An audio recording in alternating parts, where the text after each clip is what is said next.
Hello, everyone. Welcome back to today's story. In this episode, we're diving into one of the most intense turning points in James's life. After enduring endless pressure and interference, James and Hoan finally confront their father, Mr. Hoan, face to face. What starts as a tense family conversation quickly turns into a dangerous standoff, where secrets, power, and blood ties collide. With undeniable evidence in their hands, Hoan and James issue a clear warning.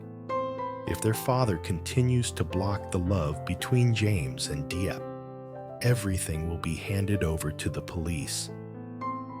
Stay until the end, because what's revealed here changes everything, and the consequences are only just beginning. And don't forget to subscribe to help us reach 10,000 subscribers. Your support truly means the world to us. The sky above the old family house was heavy and dark, thick clouds rolling slowly as if pressing down on the roof. Inside, the living room felt even more suffocating. The curtains were half drawn, letting in just enough light to reveal the tense faces of the three people standing there. This was once a place of family dinners, late-night conversations, and quiet laughter. Now, it felt like a courtroom before a verdict.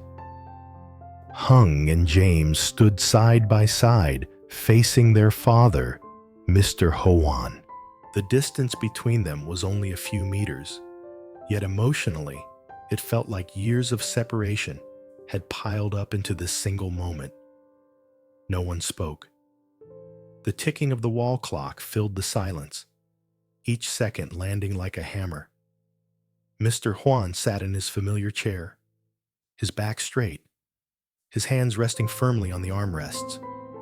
His expression was stern, controlled, and proud. The same expression he had worn for decades, the face of a man used to giving orders and being obeyed. Hoan took a slow breath. He knew that once he spoke, there would be no turning back. "Dad," Hoan began, his voice calm but carrying weight. "We didn't come here to argue, and we didn't come to ask for permission. We came because this situation has gone too far, and it ends today." Mr. Hoan lifted his eyes slowly, looking directly at Hoan. "Ends?" he repeated coldly. "I've already made my decision clear. James and Diep will not continue their relationship. That matter is closed." James felt his chest tighten instantly. Even now, hearing Diep's name spoken with such authority and contempt sent a sharp pain through him. He stepped forward, unable to stay silent any longer. "Why?" James asked. His voice was steady, but only because he forced it to be. "You've said that sentence so many times, but you've never once given me a real reason. Not a clear one. Not an honest one." Mr. Hoan leaned back, crossing his arms slowly. "I don't owe you explanations. I'm your father. I've lived longer, seen more. I know what's best for you." James shook his head, bitterness creeping into his tone. "That's not advice, Dad. That's control." The word echoed in the room. Hoan nodded slightly. Being a father doesn't mean owning your child's life. It doesn't mean deciding who he loves or threatening the people he cares about. Mr. Hoan's jaw tightened.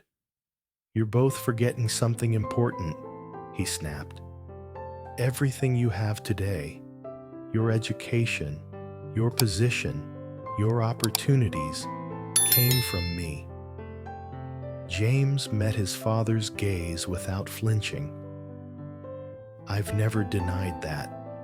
I'm grateful, but gratitude doesn't mean I give up my happiness.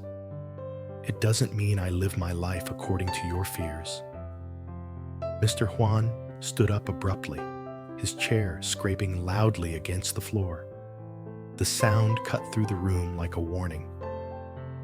"That woman is not suitable for this family," he said sharply. "She comes from nothing. She will only bring trouble." Hoan took a step forward, his tone firm but controlled. "You've said that before, many times. But every time we ask why, you avoid the question. And the more you avoid it, the more it feels like you're hiding something." Mr. Hoan's eyes flashed with anger. "Watch your words, Hoan." "I am watching them," Hoan replied calmly, "because every action you've taken recently has crossed a line."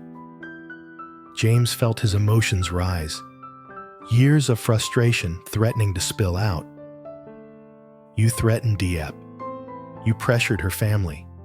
You tried to isolate me, make me feel guilty for loving someone. That's not protection. That's manipulation." Mr. Hoan laughed bitterly. "So now I'm the villain in your story?" "No," James replied quietly. "You're a father who refuses to let go." Hoan reached into his bag and slowly placed a thin folder on the table between them. The soft sound it made was subtle, but in the tense silence, it felt louder than shouting. Mr. Hoan's eyes immediately locked onto it. His voice tightened. "What is that?" "Something we never wanted to bring into this house," Hoan said. James swallowed hard before continuing. "Evidence." Mr. Hoan's face changed instantly. "Evidence of what?" "Of crimes," Hoan answered directly. "Illegal financial activities, hidden transactions, forged documents, things that should have never happened." The room fell into complete silence. Mr. Hoan stared at the folder, then slowly looked up at his sons. "You investigated your own father?" he asked, disbelief clear in his voice. James clenched his fists, his nails digging into his palms. "You forced us to. We didn't want to, but you kept pushing us into a corner." Mr. Hoan began pacing the room, his footsteps heavy and restless. "You think you understand everything. You think the world is simple, clean." "No," Hoan replied. "But we understand enough to know that what you're doing now is wrong." Mr. Hoan stopped pacing and turned sharply. "And what exactly do you want from me?" James met his father's eyes, his voice firm despite the storm inside him. "Stop interfering in my relationship with Diep. No more threats. No more pressure. Let us live our lives." Mr. Hoan let out a short, cold laugh. "And if I refuse?" Hoan didn't hesitate. "Then we will hand everything in that folder to the police." The ticking clock suddenly felt deafening. Mr. Hoan stared at his sons, disbelief slowly giving way to anger, and then something deeper, fear. "You would destroy this family?" he asked quietly. James shook his head slowly. "You destroyed it the moment you chose control over trust." For a long moment, no one spoke. Mr. Hoan's shoulders sagged slightly, betraying the weight he carried. "You're choosing her over me," he said bitterly. James answered without hesitation. "I'm choosing my life." Hoan softened his tone slightly. "Dad, we don't want revenge. We don't want to hurt you. But we won't allow you to hurt innocent people anymore." Mr. Hoan closed his eyes briefly, then opened them again. His expression guarded and tired. "What guarantees do I have?" James slid the folder back toward himself. "As long as you keep your promise, this stays with us." Hoan added quietly, "The moment you interfere again, we won't hesitate." Mr. Hoan exhaled sharply. "You've both changed." James looked down briefly, then back up. No, I just stopped being afraid.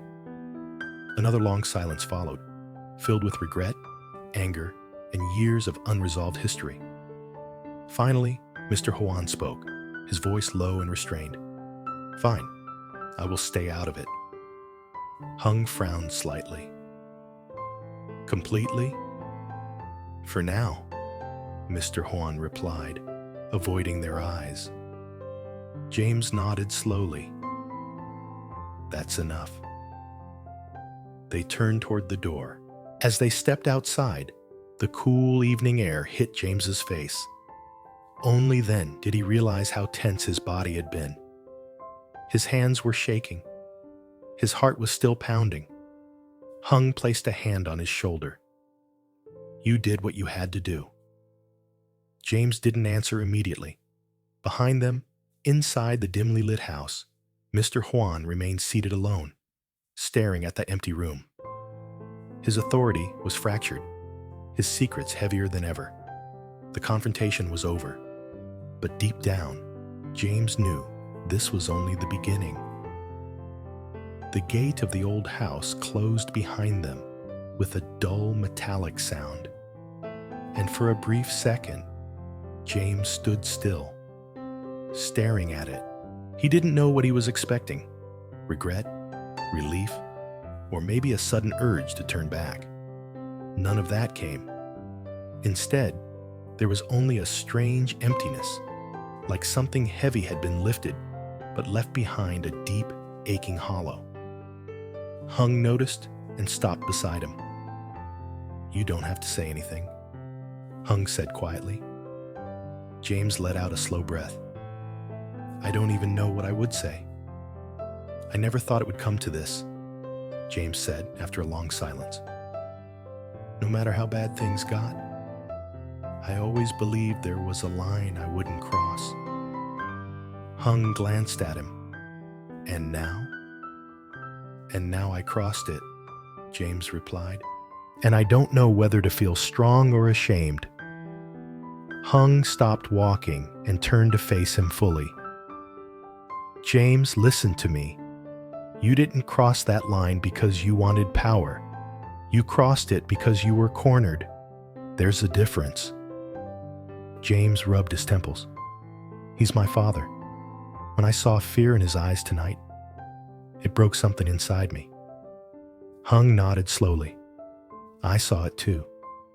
That wasn't the fear of losing control. That was the fear of being exposed. They continued walking, the weight of Hung's words sinking in. For years, James continued, I believed every harsh word, every order, every restriction came from concern. Tonight made me realize something terrifying. What? Hung asked. That maybe he was never protecting me, James said bitterly. Maybe he was protecting himself. They reached Hung's car. Hung unlocked it, but didn't get in immediately. You're not going back to your place tonight, Hung said firmly. You're staying with me. James hesitated. I don't want to drag you into this mess. Hung scoffed softly. Too late for that. We're brothers. This mess belongs to both of us now. James nodded, too tired to argue. Later that night, Hung's house was quiet, wrapped in a calm that felt almost unreal after the storm they had just left behind. James sat on the balcony, the city stretching out before him in scattered lights. The air was cool, carrying the faint scent of rain, but his hands were still warm from tension. He held a cup of tea, untouched. His thoughts drifted backward. At some point, without realizing it, he had learned that obedience was safer than honesty. A soft sound interrupted his thoughts. Hung stepped onto the balcony and sat beside him, leaning back against the railing. You're thinking too much, Hung said. James gave a tired smile. I've been doing that my whole life. Hung looked out at the city. Do you know what scared me the most tonight? James shook his head. Not Dad's anger. Hung continued, but how quickly he backed down when he realized we had proof. That means whatever he's hiding is bigger than his pride. James frowned. You really think his past is connected to Diep? I'm sure of it, Hung replied. His behavior isn't about class, reputation, or family image. It's panic. And panic always comes from fear of the past. James stared into the darkness. So Diep isn't the problem. No, Hung said. She's the trigger. That word sent a chill through James. If that's true, James said slowly, then stopping his interference is only temporary. Hung nodded. Exactly. This isn't over. It's just paused. The next morning, James met Diep at a small cafe by the river. The place was quiet, filled with soft music and the gentle sound of water flowing outside. Diep was already there, sitting by the window, her hands wrapped around a cup of coffee she hadn't touched. She looked up and smiled when she saw him, but James immediately noticed the exhaustion in her eyes. You didn't sleep? She said softly. James sat down across from her. Neither did you. She let out a small laugh. I kept waiting for something bad to happen. He reached across the table and held her hand. Nothing happened. Not yet. She searched his face. You saw him, didn't you? James nodded. Yes. And? She asked carefully. He agreed to stop interfering, James said. Her eyes widened slightly. Relief flickered across her face, but it didn't settle. What did it cost? She asked quietly. James hesitated. He hated this moment, hated the distance it created between them. We made it clear we won't accept any more pressure, he said cautiously. Diep studied him. James, you're holding something back. He sighed. I am, but not because I don't trust you, because I don't want to drag you into something darker than you already are. Her grip tightened around his hand. I don't want to be the reason you tear your family apart. You're not, James said firmly. You're the reason I finally chose myself. She looked down, tears gathering in her eyes. I'm scared. So am I, he admitted. But we're facing this together. She nodded slowly. Promise me something. Anything. Don't become like him, she said quietly. James met her gaze. I won't, no matter what happens. Back at the old house, Mr. Hoan sat alone in his study. The silence pressed down on him harder than any accusation. The chair across from his desk was empty, but he could still picture his son standing there, calm, determined, unafraid. For the first time in years, he felt old. He poured himself a drink, his hand trembling despite his effort to control it. The folder haunted him, not the paper itself, but the fact that his sons had found it. His phone vibrated, an unfamiliar number. He stared at it for a long time before answering. Who is this? He demanded. A calm voice replied, You didn't think you could bury everything forever, did you? Mr. Hoan's blood ran cold. You have no right to contact me. And yet, the voice said evenly, your sons have started digging. That changes things. Mr. Hoan clenched his jaw. Stay away from my family. A soft chuckle came through the line. That depends on how much you want to protect them. The call ended. Mr. Hoan sat frozen, fear finally overwhelming his anger. He realized then that Hoan and James were not his greatest threat. the past was. That evening, Hoan called James. "Dad's panicking," Hung said without greeting. James felt his chest tighten. "Why?" "He's making quiet calls, trying to clean things up," Hung replied, "and someone from his past contacted him." James closed his eyes. "So what do we do now?" "We don't rush," Hung said. "We don't provoke him. We watch carefully." "And if he strikes first?" James asked. "Then we're ready," Hung answered. James looked across the room at Diep, who was sitting on the couch, unaware of how close the storm really was. "Whatever happens," James said quietly, "I won't let him control my life again." Hung didn't hesitate. "Neither will I." James ended the call, his heart heavy but resolute. The confrontation had ended, but the real battle between truth and secrecy, fear and freedom, had only just begun.